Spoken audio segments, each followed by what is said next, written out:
So Ryan started the site, and Taylor is continuing to run the site because of people like Victor or Taylor. What's that guy's name? Andrew.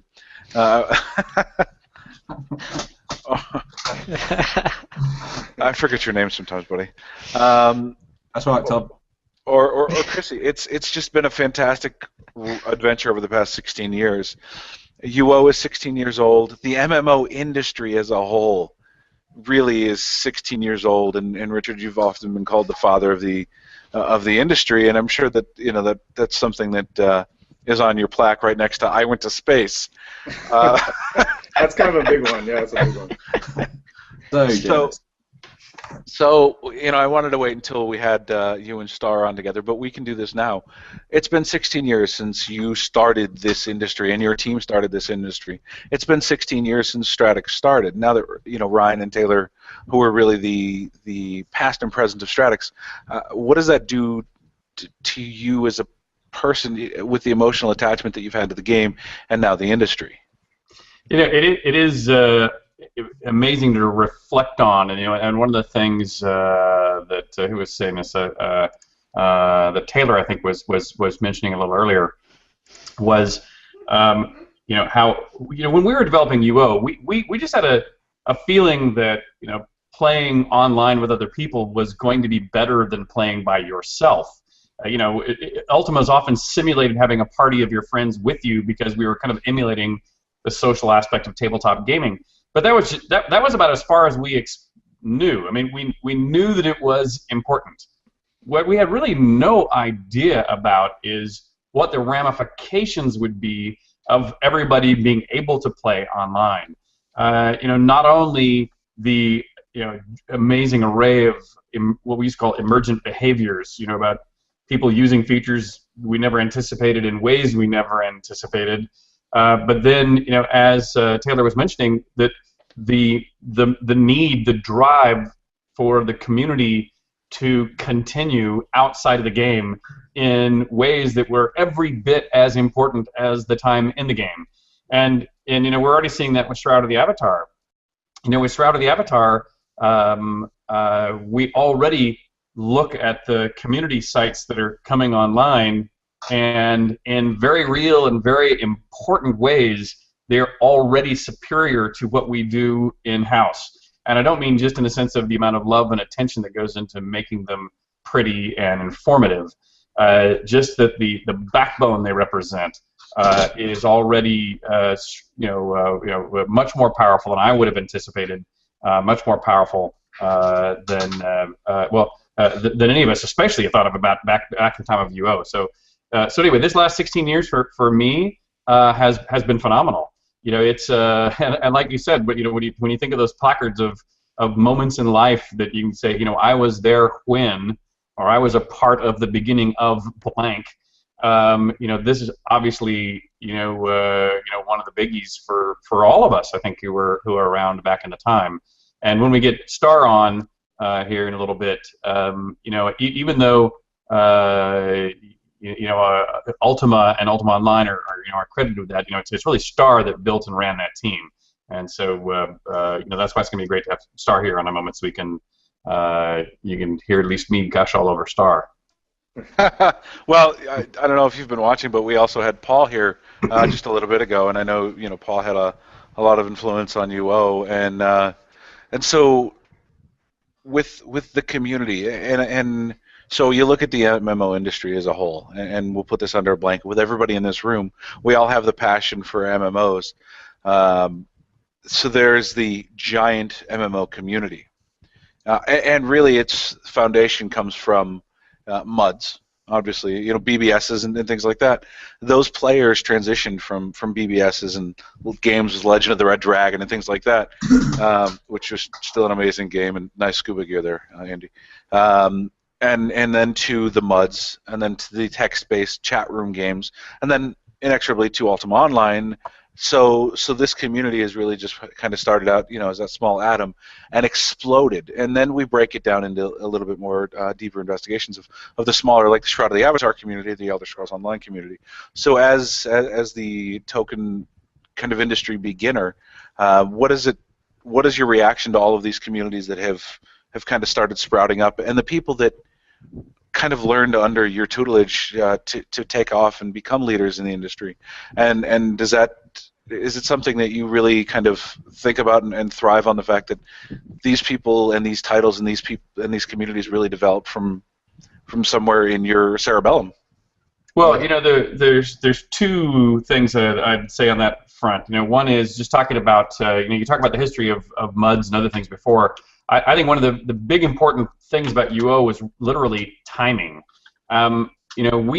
We were obviously well aware of the MUDs and things that preceded us. I mean, multiplayer games have existed as long as there have been computers that people could figure out a way to just tie together by, even in the same room, with literally hand-wired together before there was a network of any kind. And so we knew that multiplayer games were existing and growing, but we also knew that there was really no way we could sell one, not at the level of volume that we needed to justify, the investment we make in audio-visual presentations in a modern, retail product. And so we kept reviewing it. We had discussions with AOL when they were still dial-up BBS and stuff all these times. And then as soon as we saw the internet coming online, we said, okay, now is the time. And Starr and I pitched EA 3 different product development cycles. They had a review every 6 months where you could sit down and argue, make your case for why now is the time to greenlight a project. And 3 out of 3 times we were shot down. And we were shot down because there were no comparables of any sales volume to use as a basis to believe that this might sell well. And each time Starr and I would go there and go, like, you guys are crazy, you're missing it. The internet is coming, this is going to facilitate this coming into existence. And finally, after the 3rd time of being turned down, we basically just said, look, we're not taking no for an answer. We literally went and hands and knees begged and pleaded to go over budget by a small amount of money to do the prototype. Which I think Andrew was mentioning, getting in on the earliest beta where you had to, either get a CD or download it over, dial-up, and which was about as painful as it gets, and that was what proved it, and then allowed us to go finish the, the game properly. So it was really timing as much as anything else. I think for how we timed it right, which is why Ultima has one particular spot in history. But the other thing you mentioned, though, about about the kind of the Camelot that Origin represented, at least for one part of the country down there in Austin, Texas, up through the development of Ultima Online, and how quickly a lot of other studios, in fact, many of the MMOs, many of the big earliest MMOs, other than the Sony stuff, for example, a lot of that was developed down in Austin, Texas, and or from people who splintered out of Origin and maybe moved into other areas. So there actually were literally a lot of the first MMOs were run or led or seeded with people who had been through the Ultima Online experience in some important way. And that is something I reflect on very, nicely. On the one hand, I go, "Arr, we lost those people. I sure wish we'd have kept them." On the other hand, I'm going like, "Wow, isn't it cool that many of the great MMOs that followed can trace their lineage, and if not their producer and or director, at least their lead designers, back to their experiences, with Ultima Online." As I just mentioned, I just heard you guys say, it was not just Andrew, but Chrissy and others, mentioned that they were UO participants prior to becoming Stratics folks also. So the community, it was all part of the same movement. All of us were kind of in this together. Well, and Stratics wouldn't have started without you and without Ultima Online. I mean, when I put it together, it was just a fan site dedicated to what you guys were making. I was a huge fan of your series growing up. I loved it. Ultima 7, part 1 and 2. It was really hard getting it to run on DOS. Getting games to start back then was a lot different than it is now. But the credit goes to you and your team. Stratics wouldn't be in existence without Ultima Online. No, I think you're absolutely right, and that's why I say that fan sites. What was a fan site before '97? It was something on GeoCities where somebody posted, "Hey, yes, intentional," or whatever the other sites were. But fan sites, there was games. There was Doom. There was the Ultima games. But there wasn't really a... The internet didn't really exist in those days, though. Not in the way the internet was becoming popular around the same time UO became popular. So as so Stratics, UO, and the internet have all kind of grown up together.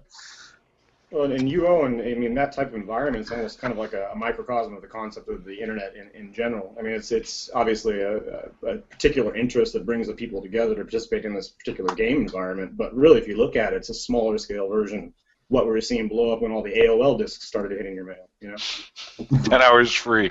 Yeah, and more than even, I think that the term fan site, which made sense as a term when it began, because that, just like multi-user dungeons or MUDs were sort of the term that kind of rolled in a sense to the first part of MMOs. Anybody that knew what a MUD was would often use that as a descriptive term. That to people who play MMOs who probably didn't have that history, wouldn't mean much to, if you know what I mean. That history is lost. But similarly, I think fan site was adopted because the closest things there were to describe it is a fan site.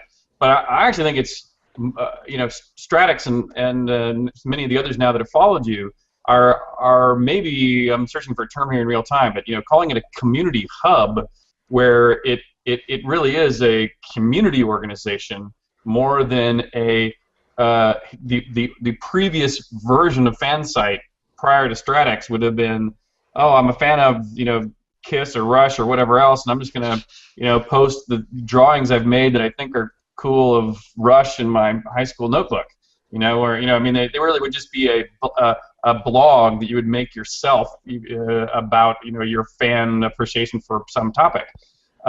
Things like Stratics are far deeper. Sure, it's a place where people can come express their individual enthusiasm, but that is just the tip of the iceberg. I mean, the ability for the community to get together and share ideas, share stories, build opinion, lobby for results they're interested in. I mean, the authority that you all have as a community within the development of products, is much stronger because it's a community versus a bunch of individuals kind of throwing ideas over a fence. And so for all of the people involved in development, there's this continuum. Back in those early days, I would describe how, if you imagine the theory of you build a virtual city, like the city of Austin, I would always use because it holds a couple million people, and you build, you and a development team of 30 or 40 people go build an entire city, and then you turn on the lights one day and invite 1 million people to move in, and they do. Well, then immediately you're going to have all kinds of problems because lots of people aren't going to like the potholes or the taxation rates, or their sewers are going to be backed up, or the electricity is not going to work properly. And in a real world city, there's all kinds of infrastructure down from the governor and city council and other people to connect up and down, and none of that stuff existed in a virtual community. And it was groups like Stratics that could bring the community together on like-minded ideas, coalesce opinion, and then lobby, you might say, like the city council might lobby the mayor to change the rules or build things out. And so I think Stratics has been a far more essential and central piece of the puzzle than a quote fan site. Thank you so much for saying that, by the way. Thank you. And we take that and we thank everyone who joined us from Stratics. We're going to actually segue into the next show here. We have Starr Long and Gina back with us. Welcome, Starr and Gina, and thank you, Stratics past and present folks. We're going to be having you guys come back in after 6:30 to do some more chatting. So thank you again, Ryan and Victor. We'll get you guys some more some time here later on. Taylor. Starr, we're getting a bounce from you. Yes. What? I was saying, Starr, we're getting a little bit of audio bounce back from your speakers. Okay. But also, Starr, just before you popped on, I started to say something, but I was wanting to wait till you got on to mention this, and I know this is not news to you, Starr, because you hear me do this with some regularity. But again, for the record here, though, today too, I think one of the most exciting things about having Starr back on Shroud of the Avatar, not only do I just enjoy my working relationship with Starr and think that Starr has contributed greatly, and as often as not superiorly, if that's a word, to things I contribute into the design of a game. But Starr really is the person. When people think of Ultima Online, I made Ultimas in general, and I helped out a lot on Ultima Online, but I also was working on other Ultimas and Origin and EA stuff at the time. It was really Starr that not only made sure that after 3 failed attempts at getting EA to let us get this game going, pushed it through to let us get that team started, hired and built all the people on the team, assigned the roles, kind of fleshed it out, brought on new roles and responsibilities that had never existed in the industry before, things like community management, which obviously is very topical today. And then, really was, we had really some great designers, Ralph Koster and others who helped a lot, who came from that mud world forward. It was really Starr that unified that design, made sure that it, was exactly as it needed to be, as best was determinable at this early era of the industry, and I think really just deserves, the largest share of credit for Ultima Online and really the existence of MMOs, and thus, as we were talking just before we came on, the existence of Stratics and other things too. So anyway, my hat's off to you, Starr. This is much credit to you. And you make it sound like you didn't do anything, Richard. I was there too. Okay. So with that, Starr, Gina, welcome. We're being joined by some Stratics folks. Here we have Elle, who's actually going to start out the first segment of this with some questions about the old times of gaming, the anthropology of gaming. I've been drinking. I went to Epcot's Food and Wine Fest, so I'm still hungover. Oh. That's my excuse. So welcome again, guys, and Elle, I'm going to turn it over to you. Thank you, Tim. Well, I'm Elle of LA. I've been with Stratics for something over 8 years now, and it's a real pleasure to get to talk to Richard and Starr today. Welcome and thank you. And Absolutely. By the way, let me just real quick make 2 quick mentions. First of all, we've been going since 2 p.m. Eastern. After this particular portion of our interview, I think we'll end around 6 p.m. Eastern. The Hangout will actually have to, per Google, stop briefly, and then we'll restart. So I wanted to let our viewers know that. And then one other thing that I'll mention, speaking of Shroud of the Avatar, we have kind of our grand prize event today going on Stratics forums, which you'll see in a screen share now. This is the forum where you would submit your entry, and basically what we want you to do is take a picture of your avatar, any game, and take a picture of yourself using household items to replicate that avatar. We have 2 entries so far, and the winner, who is ultimately chosen at the end of the live stream, will have their choice between 3 really cool pieces of hardware. So here's where the rules are. You can find this at stratics.com/community. Our first entry, pretty close, pretty close. Now, if those are all household items, that's impressive. But some people take this really seriously, and I think that is an absolutely outstanding outfit. And then another one. This one is UO themed. So here is his avatar, and himself in normal household items. Let's see if it loads. Maybe I need to click on that particular thumbnail. Let's see. And the oh, there we go. Okay, so I just wanted everyone to know that is going on, and Elle, I'm going to turn it back over to you and stop talking. Okay, thanks. Well, I think Tim mentioned that I'm talking today about the anthropology of gaming, which is a huge long word to use, but I'm really interested in how human culture got translated into our online games, and I'm absolutely fascinated with how the 2 of you, Richard and Starr, worked together to bring us what we've got today, because we've got so many ways that humans express themselves online, and I'm absolutely fascinated with how you decided to get it started. Well, if I can throw a comment even that's pre us working together as a game, and then I'll let maybe Starr kick off the game commentary. But I actually think of role-playing game, multiplayer role-playing, is universal to the beginning of humanity.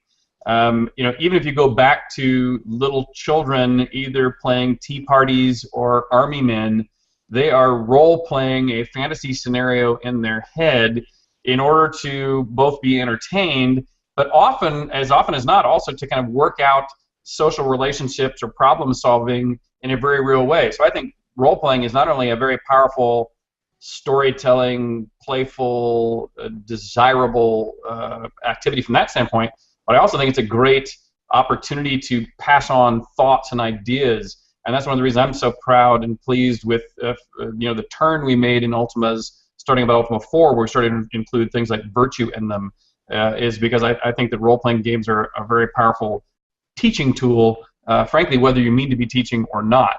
And so that's the kind of the foundation that I come at role-playing from. But I'll pass it over to Starr, because the impetus to really get UO off the ground really was this was Starr's strength of will that helped bring this into existence. So, Starr?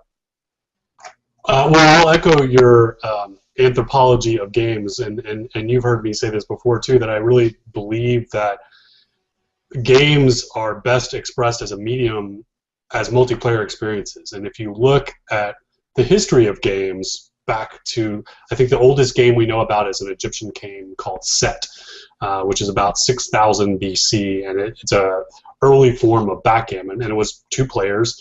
And pretty much every game we know of in history was multiplayer. And there was this sort of aberrant moment in computer games where they were these solo experiences, where they were more about telling a narrative than, in some ways you could say they were more about telling a narrative than they were about being a game, because games are the set of rules in which you have a social interaction. And sometimes that interaction is about a simulation, like you're simulating a war in something like chess. But sometimes it's purely about that social interaction. And I think there's a very practical ancestor to what we do, which most of us in the industry had experienced first, which is paper role playing, where that was, I think, for most of us, the first time we were exposed to a set of rules where you were with a group of people, more than 2, where it was somewhere between 5 and 6 usually. There was someone who was playing the role of the dungeon master or the game master as it expanded beyond just fantasy role playing.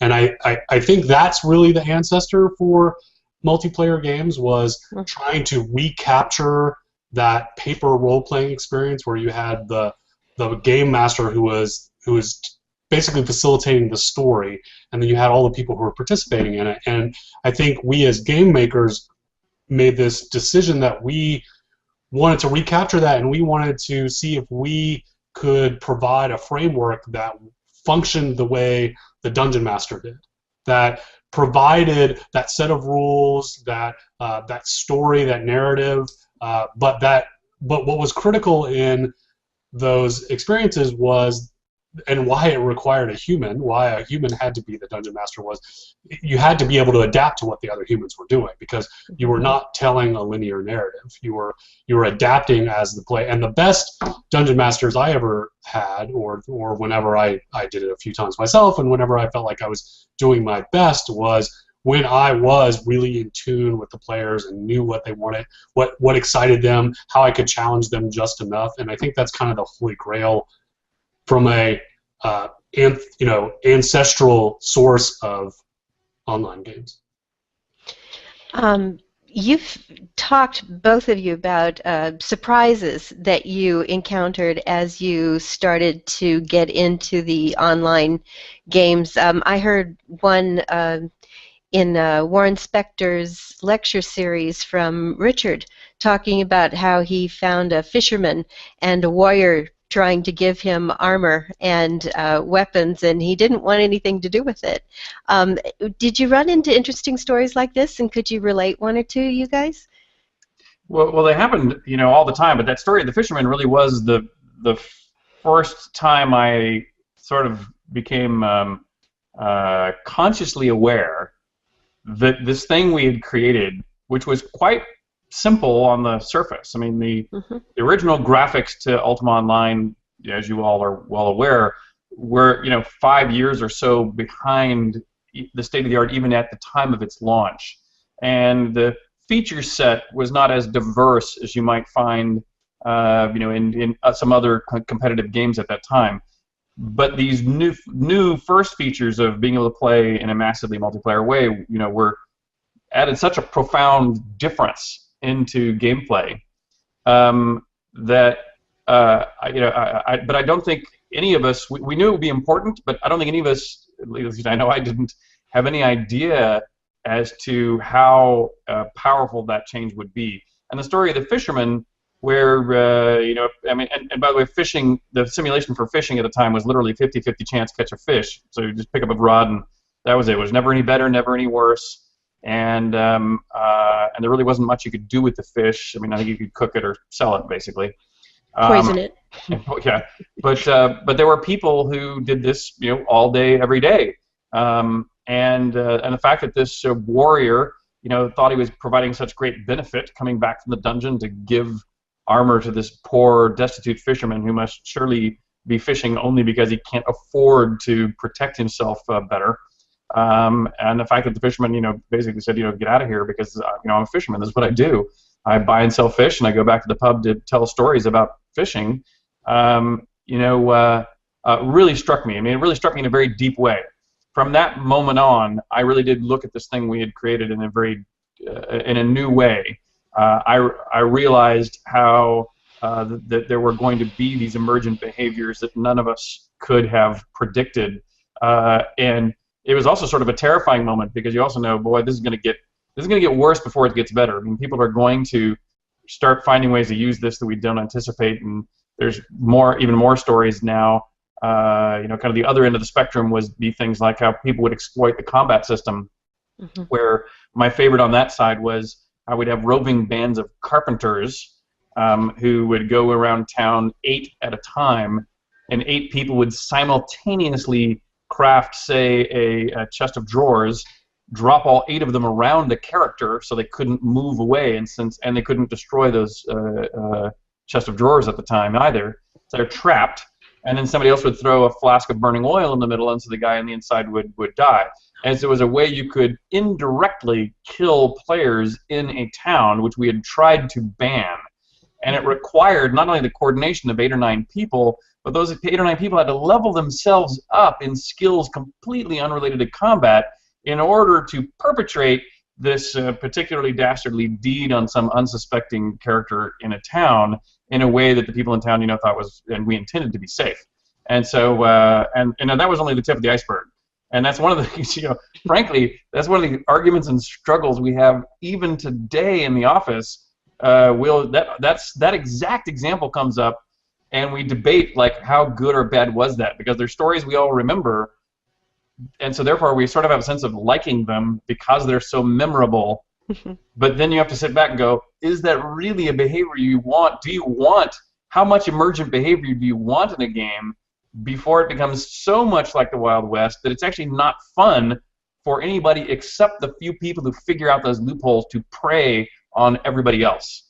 And so it's a very complex issue. And Starr, did you? Starr? Yeah, I mean, I would echo all those sentiments, and I think for me, that surprise moment was within about 30 seconds of us opening the beta to a male character logged in and a female character logged in, and then they turned to each other and said, "Let's cyber." And in the parlance of that time, cyber was where it's now called sexting, I believe. They would type dirty messages to each other, and there were no animations to support this cybering, but they could remove their clothes down to their underwear, and then they could bow in front of each other or behind each other or in various ways to simulate the act.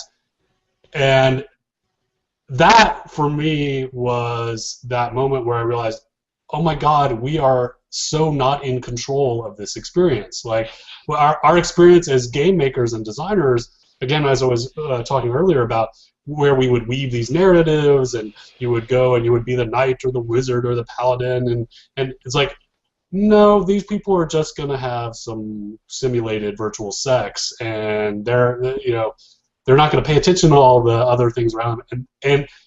But that wasn't actually the real moment where I realized that happened about a day later, when this had evolved to a prostitution ring at the docks in Britain, led by a character named Fly Guy, who had used, because we had a very sophisticated wearable system, and you could dye things, and we had basically no controls or limits to what colors you could do it, so you could dye them these neon colors. So he had proceeded to dye all his clothes these bright colors, and he was wearing what we, of course, had deemed a sort of musketeer kind of hat that was large with a feather on it, but also happened to look like a pimp hat when dyed purple and yellow.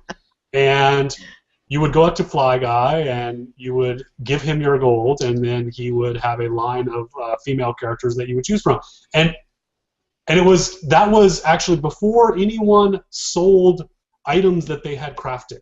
So we had built this entire simulation of you can go mine the ore and turn it into ingots, and then you turn that into swords, and this elaborate thing of making stuff to sell to other players.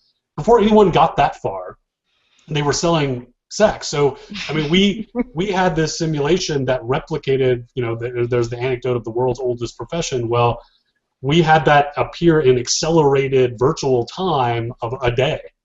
Like, literally, it only took one day for people to turn this cybering into a business, before people were actually doing the real businesses that we had so painstakingly created.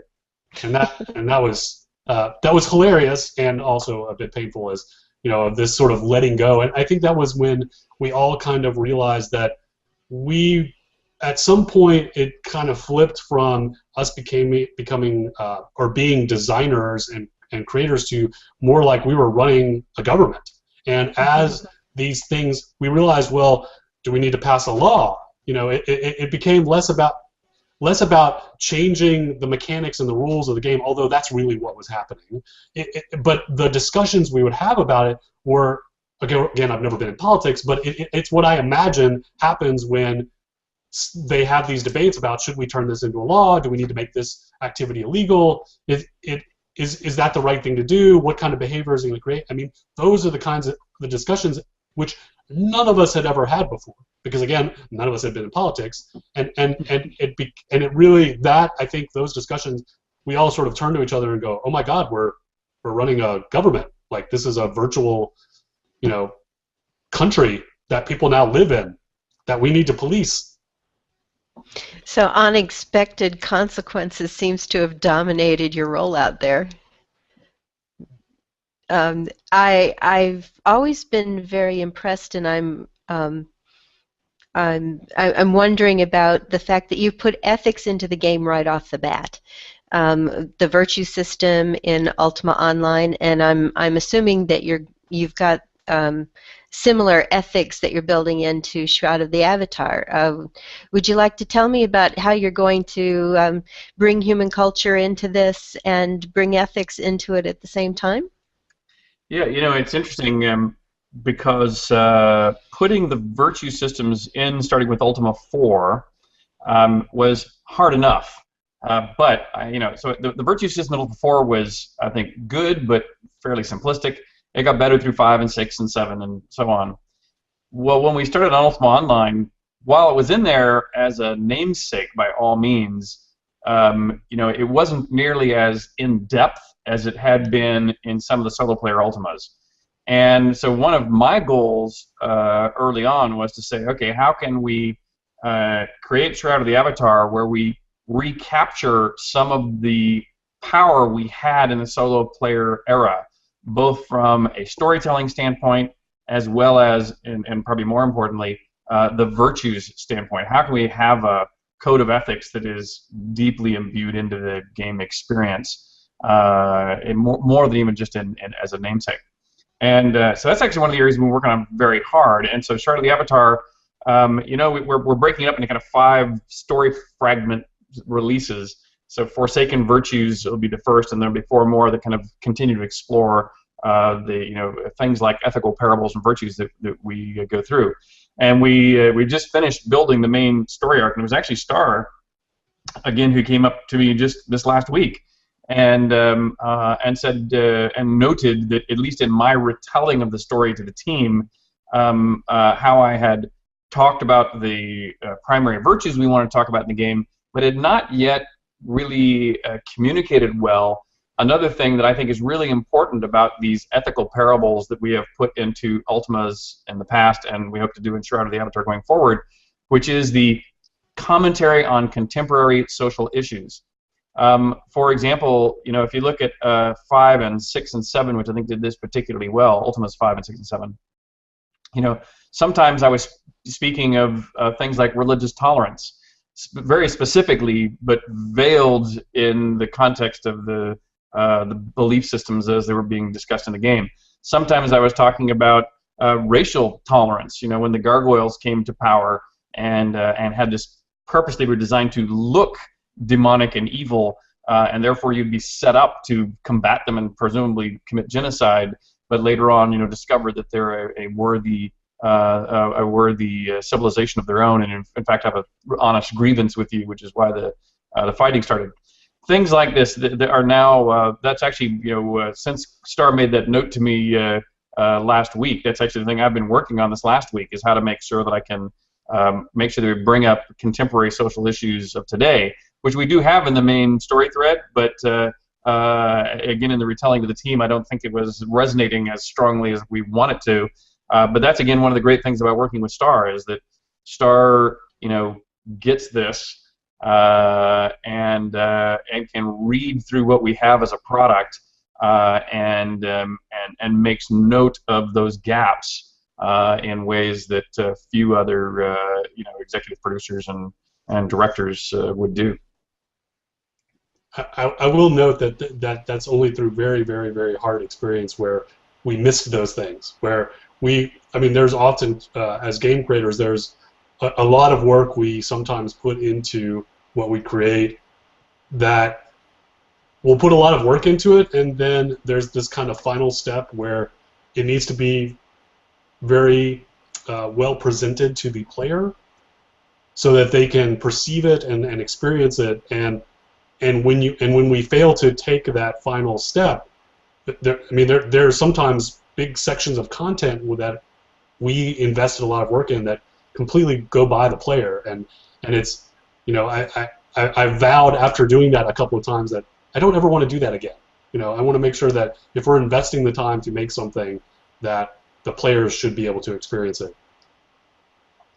Yeah, Starr, you made me think of my favorite counterexample of things we invested in that nobody noticed, which my favorite still is the virtual ecology system that I can't remember who the programmer was that had the joy of putting this system in UO, but UO's original code base had a virtual ecology where grass actually spawned things to eat that herbivores like deer and sheep would eat, and then carnivores would come down out of their spawn areas in the mountains and eat the sheep, and then find a balance between them. The population densities of wolves in the mountains and deer and sheep in the plains, and the grass would kind of come to an equilibrium. And you, the player, if you disturb that equilibrium, you might end up creating wolves' need to come into town and eat villagers, which would spawn quests automatically to either go kill wolves, or repopulate the grasslands. And in isolation, when there weren't a million people in the game, this worked beautifully. And so, demoing to ourselves, it was a glorious example of how a virtual ecology could go. And then, as soon as we launched the game and there were a million people running around on every square inch of the terrain, people were killing every creature as fast as the spawners could spawn them. And so the virtual ecology was literally never even noticed. There was no chance for any player to ever notice it at all. And so it was eventually just ripped out, sight unseen.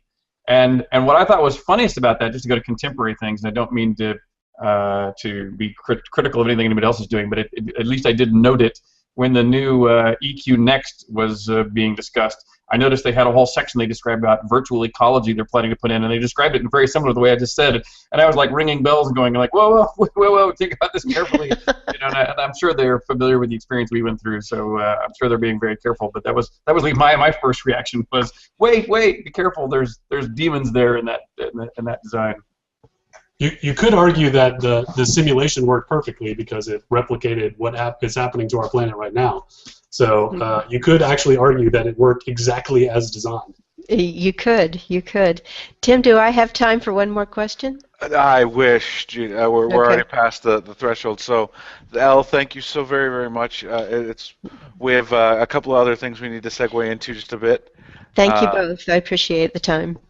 Thank you, and I'd like to say thank you also to Gina who joined us. Gina, thanks. She is our community person extraordinaire who has really helped the Shroud of the Avatar community get to where it is today. Thank you, Gina, and who is still helping us out from her remote station up there in the frozen wastelands of Alaska.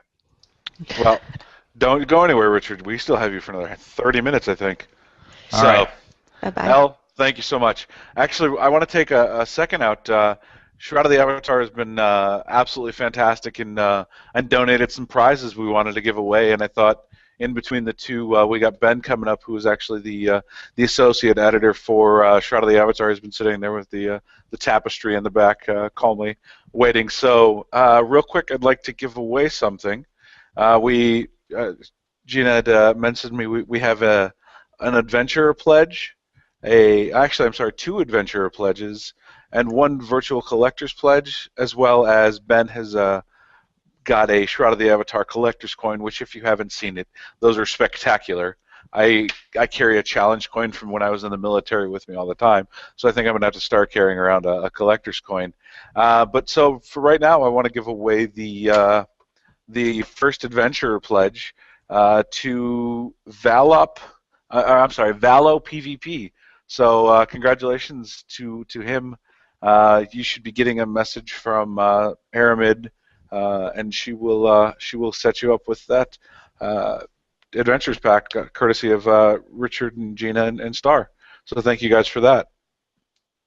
And now we'll head right over into Ben, who, like I said, is the associate editor for Shroud of the Avatar Stratics. He's going to be the powerhouse behind all of the content that we put together, and based on what you guys are doing. So Ben, take it away. Thanks very much, Tim. Can you guys all hear me okay? Can you hear me okay? Yeah, sounds good. Okay, great. Nice to see you again, Gina. We've had a few chats already. I'd start by saying it's a great honour to be here with you, Starr and Richard, as well.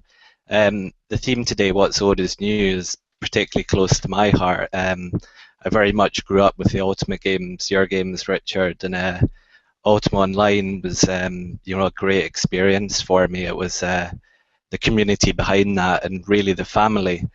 Back in those times, I was more of a Stratics user than an actual participant, but I played Ultima Online for many years, and then it just changed, and I stepped away from it a while. But I was always looking for that game and your work to come back, and then I just happened, what would be like 6 months or so ago now, to be sort of looking for news and Ultima Online, your sort of latest work, and came across this sort of codename Ultimate RPG. So I thought, this looks very exciting, and the countdown started and all of this, and then the news was sort of announced, and I started getting involved in the community that was very active really from the get-go with that passionate Ultima Online base. And I was fortunate enough to get given a job helping to create content for the new Stratics site for SOTA, and then came on to be offered the job by Taylor to become an associate editor,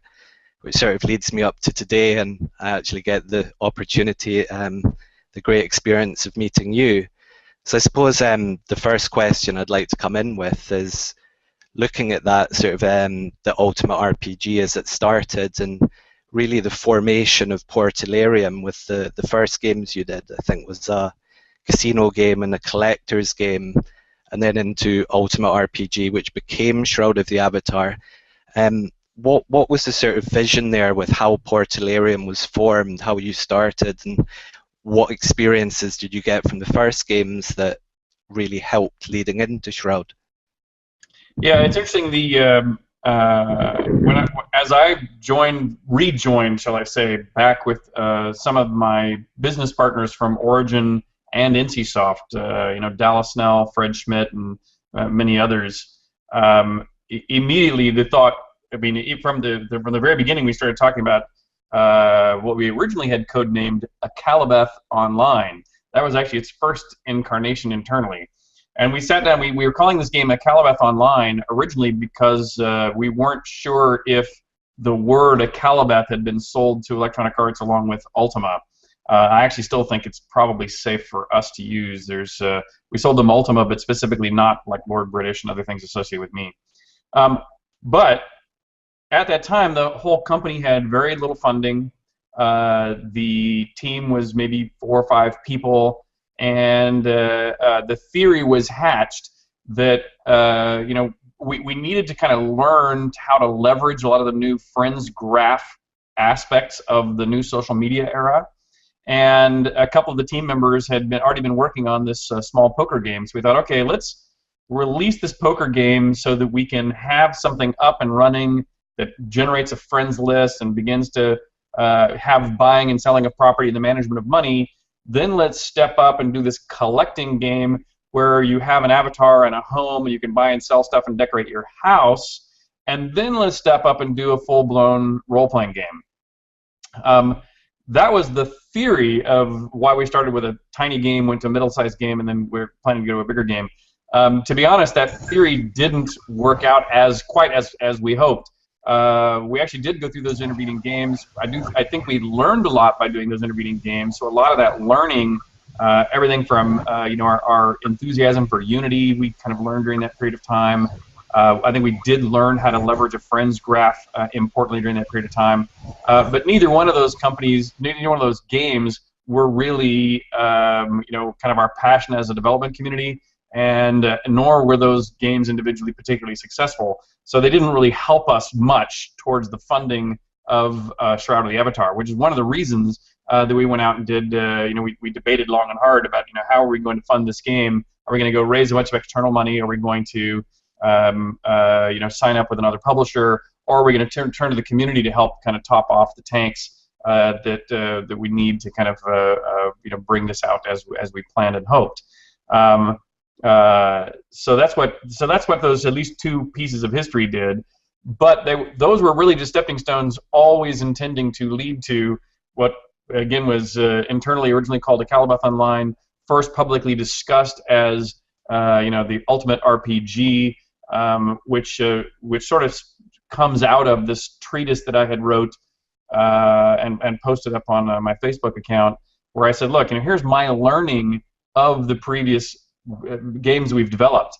What things do I think we want to carry forward out of the Ultima series? What are the important things that I believe are kind of fundamental to the design of a role-playing game?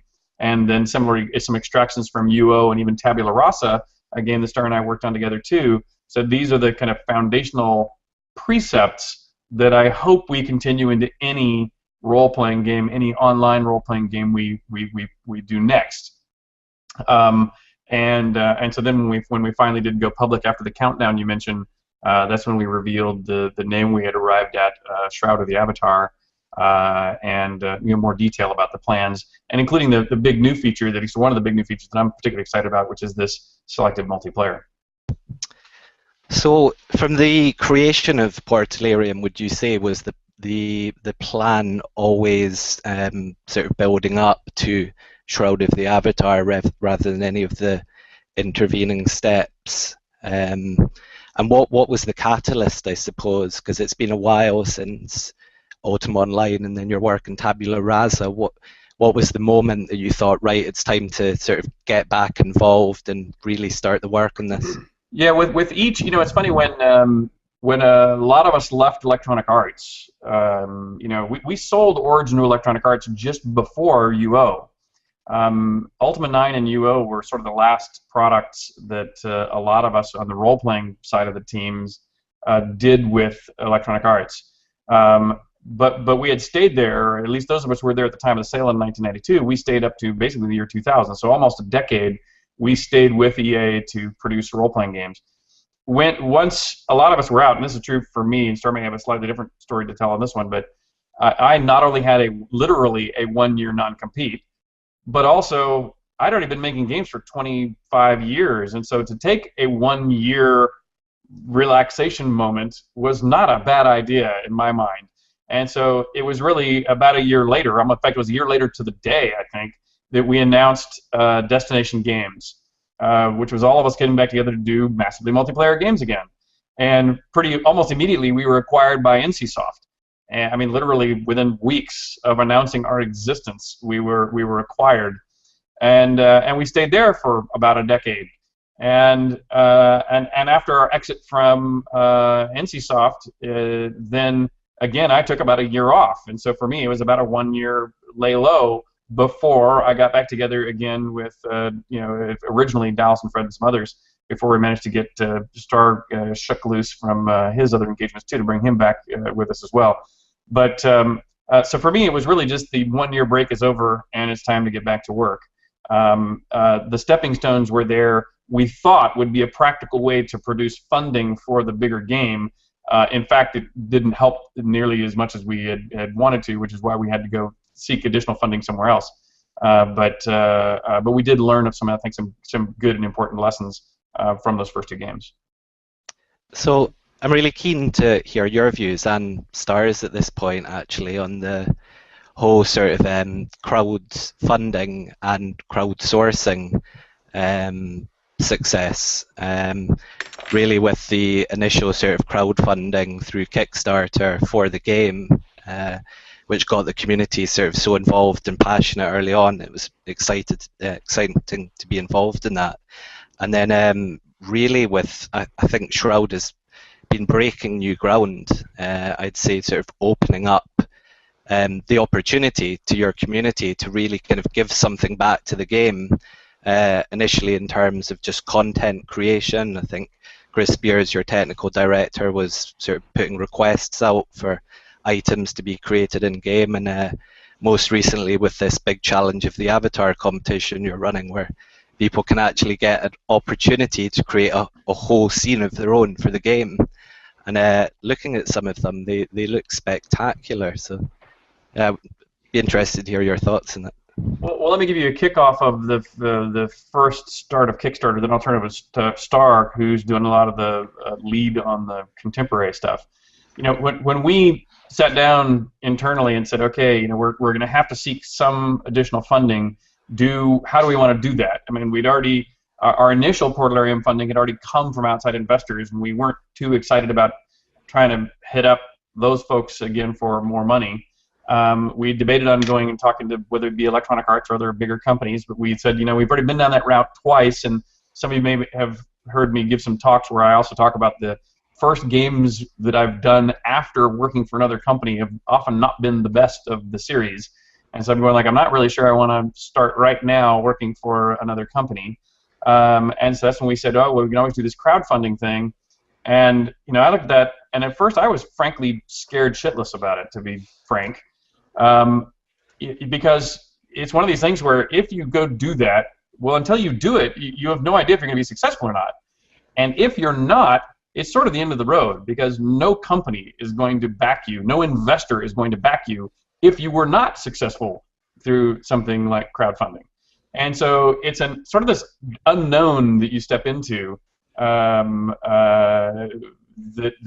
felt some kind of scary, but still felt to us to be at least, you know, we had some level of confidence that, you know, people still cared. We had some level of confidence we could communicate something that people would care about, might be a better way to say it. And when we did, we were obviously very pleasantly surprised that we hit our goal within a few days, and we doubled the goal by the end. What's interesting is about when Starr came on, because we were talking to Starr, of course, constantly through this whole process, but he was fairly strongly involved in another organization that he couldn't really extract himself from at the time.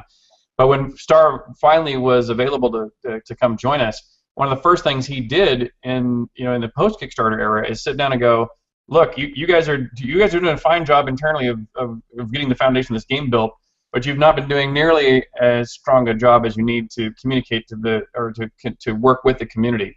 As I like to pass over to Starr, I think Starr has just done a phenomenal job in deepening our working relationship with the community since he's been back on the project with us. Well, thank you. You're full of the compliments today. I will always appreciate and take them. We're recording this, so you can play it back later. It's a morale booster. I'll deny it. So Yeah. Ben, if I can take the floor real quick, I wanna ask a question to Starr and Richard and Gina. Obviously, the foundation of Stratics comes from UO. So what was your experience in the beginning? How did you hear about UO, and how did you come to have such a kind of deep-seated relationship with the UO team at the time? Xena Dragon, for example, I believe was a big powerhouse name in that.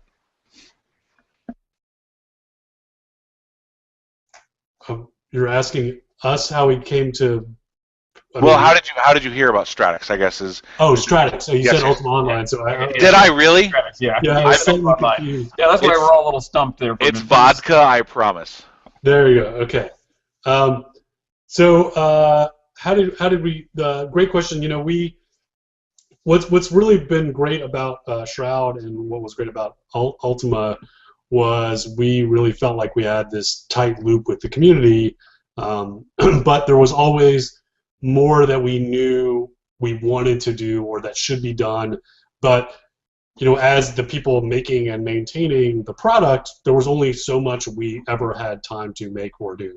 And so what was great for us is we found out, hey, you know, there are people that are doing all the things we talk about that we wish we had time to do with the community. There's this other group that are doing it, like doing the things that we just didn't have the time or the staff or the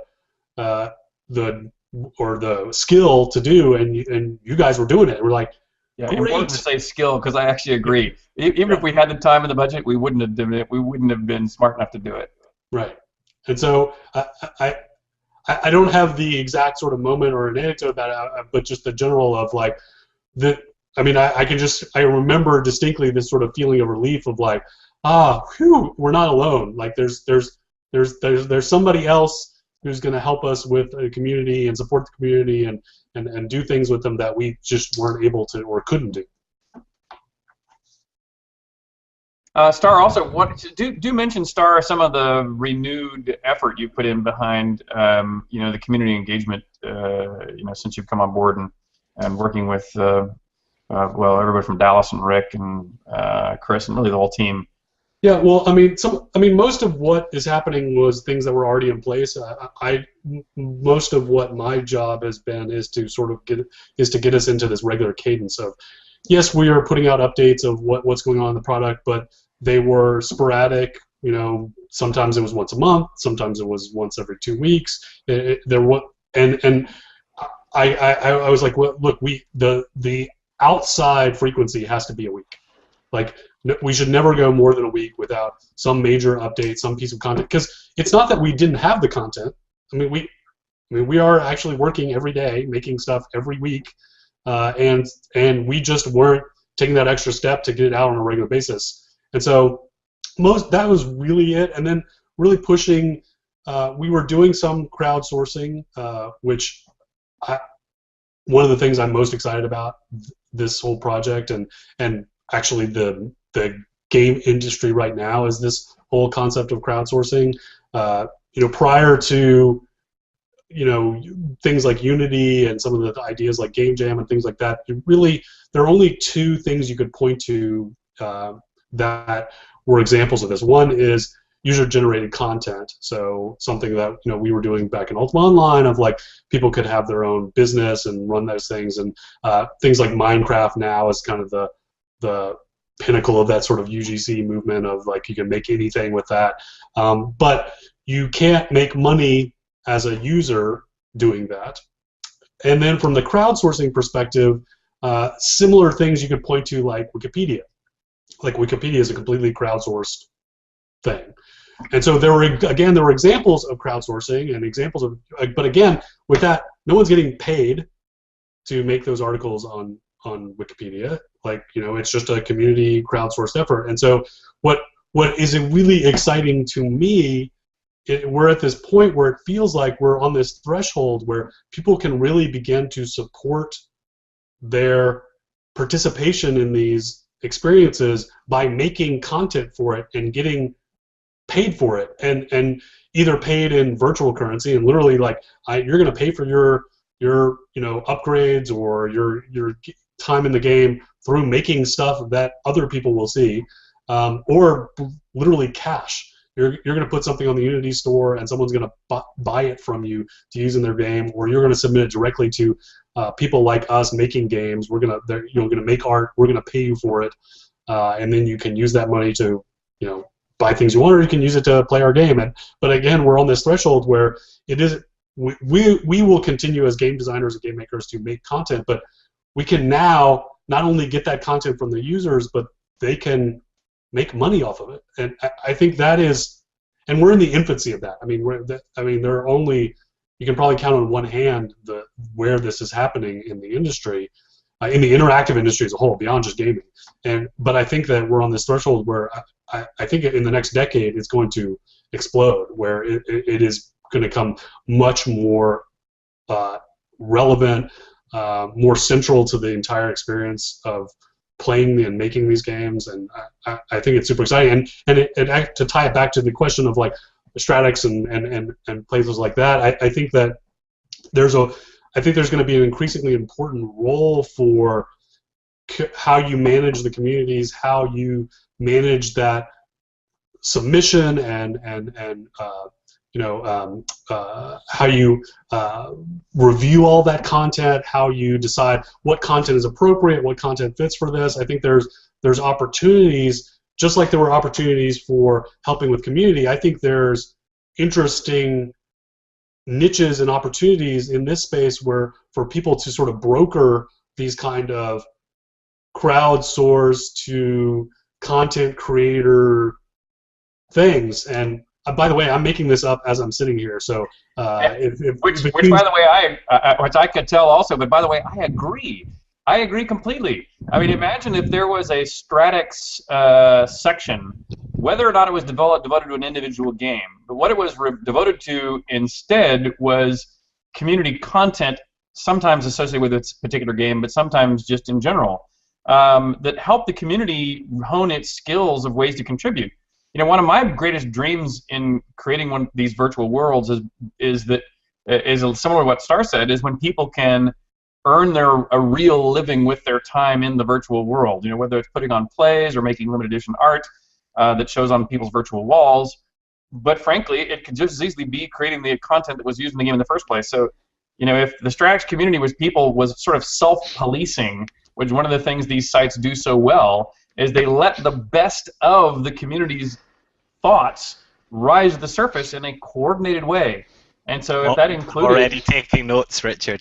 Yeah, if that included level design, if that included tables and chairs and cups and bowls and virtue items and story fragments, that all those things are things that not only could go directly in the game, but frankly could provide real value, cash, virtual, or content-wise in the games afterwards. Well, let me jump in here and say that what we're going to reveal as soon as my my address kind of finishes uploading, this will be our first public reveal. It's one of the new flagship efforts of our Human Capital Division. This is a brand new venture of ours. We'll be creating this one-year internship program where people can receive training and opportunities to have kind of a proving ground for those exact things, for the technical writing, for learning how to do kind of structured QA, for community management, so that at the end of that year we can graduate them and they'll have marketable skills that they can use to contribute to the industry and hopefully find their dream job. So I'm right there with you. Yeah, fantastic, Starr. Good brainstorm session. On that point, and after sort of the view from yourself, Richard, and Starr, I'd be really keen to get Gina's perspective on As an experienced community manager, how have you found working with the Shroud of the Avatar community in this very new way, I suppose, where there's this much more open developer-gamer relationship, and what do you think the implications for working in this way are for the industry moving forward? I think it's been a really magical experience. Getting to work with the community is something I've always done. That's where I got my start running a fan site. So community has always been my foundation. And I was also a teacher for many, many years. So I see the power of bringing a group of creative people together and learning together and growing together. And the way we're doing Shroud has been amazing because we're getting that group of creativity, the community, actually in sync with the developers, and they're building off each other. And the developers are no longer afraid of, oh, they're just going to hate everything, and you still get those. But for the most part, it's been a growing experience, and I think both sides are better for it. And it's become a real synergistic kind of environment where ideas lead to improvements and then more ideas, and the developers have really embraced the community, and the community has really embraced the developers, and it's become a very fertile environment for creation. And the game, it's beautiful, and it's only a few months into production, and I think it's because of that interaction that has really made that possible. And it's no wonder that with the people that you have on the staff, Gina and Richard and Starr, and all of the people who have come and gone and will come into the Shroud of the Avatar team, I think it's a fantastic adventure, and I want to thank you guys for letting me as a player and me as a fan be on that ride with you, because you guys are doing something unprecedented with the crowdsourcing, and I wish we had more time to discuss those things, but unfortunately our time is coming to a close. We have some housekeeping notes that you guys have graciously contributed some Kickstarter parts, and so I want to give those out right now before we end up. We have 3 things I think left to give away. I have so many windows opened right now.